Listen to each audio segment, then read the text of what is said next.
What with all those iPod thingies and interweb games, it seems that the good old-fashioned book has no hope in the modern age.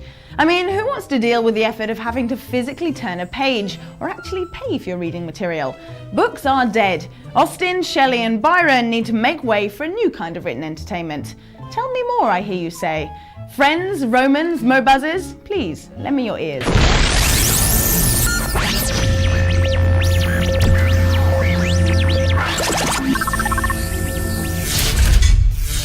As a Brit, I am of course well versed in the complete works of Shakespeare.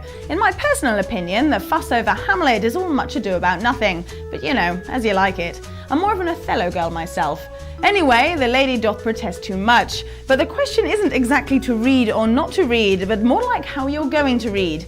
And internet users will soon be able to access all 75 quarto editions of William Shakespeare's plays printed before 1641.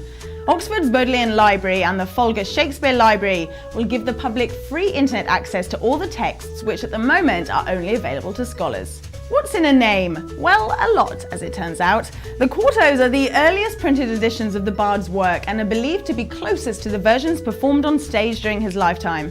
I myself wait with bated breath and an itching palm to get online and into that brave new world of Shakespeare. If there is no darkness but ignorance, and knowledge is the wing wherewith we fly to heaven, then it looks like the opportunity to get there is now available to all. Regardless of whether it's online or in your hands, it seems that the play's the thing and the golden age is before us. Leaving Sir Bill behind us and fast forwarding back into the 21st century, classic British publishing house Penguin has come up with an absolute gem of an idea. In a move that proves that modern technology and good old-fashioned reading can live side by side, We Tell Stories is a collection of 6 digital stories, told by 6 different authors in 6 weeks. Currently on week and story number 3, it's a perfect example of how the creativity of technology and writing go together. There's the 21 Steps, which is told by author Charles Cumming via Google Maps, as you follow the main character through the streets of London on his adventures. Then there's Slice, which uses 2 separate personal blogs and Twitter accounts to guide the reader through the story.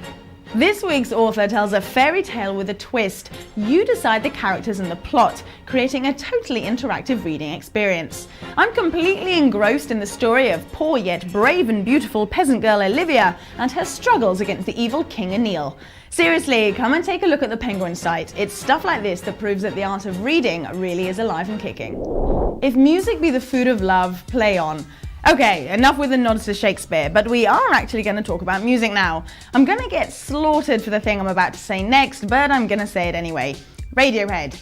I don't know where to stand with these guys. Their latest attempt at embracing the digital revolution is to ask their legions of fans to finish a track for them, as they seem to be having a few problems with getting the job done themselves. You can rework the album's second single, Nude, by buying 5 separate tracks from the recording: voice, guitar, bass, strings and drums, and then mix them up how you want. You then submit it via their webpage. First things first, despite what I think about the band, some of the remixes showcase some awesome talent out there.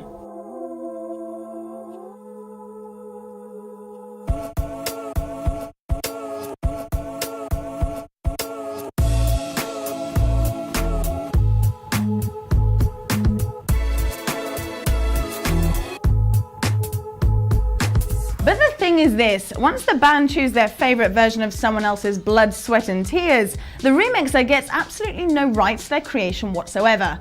No official recognition, nothing. So all these super talented artists are actually paying to do Radiohead's work for them.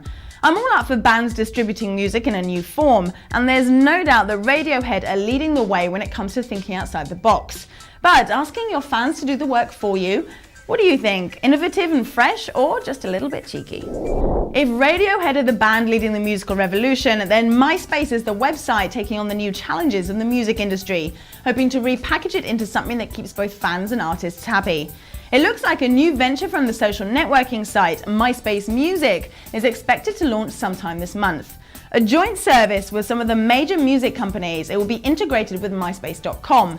Offering music streaming, MP3 downloads, concert tickets and more, the service is hoping to rival the powerhouse that is the Apple iTunes Store. Legal issues with Universal Music are keeping the company from announcing their definite plans. It was only recently that the music industry started making deals with the big boys of the internet to ensure a bit of revenue from their work. Last October, Sony BMG reached a licensing agreement with MySpace to stream music videos of its artists, sharing advertising revenues between them. It's been a decidedly artistic version of Mobuzz today, but for me at least, I think a web which allows you to read Shakespeare's masterpieces while simultaneously downloading new music and listening to the finest remixing talent out there is a pretty good one. All the web's a stage and all the men and women merely players. Have a great weekend. I'm sure it'll be over too soon as pleasure and action make the hours seem short. I'll see you Monday.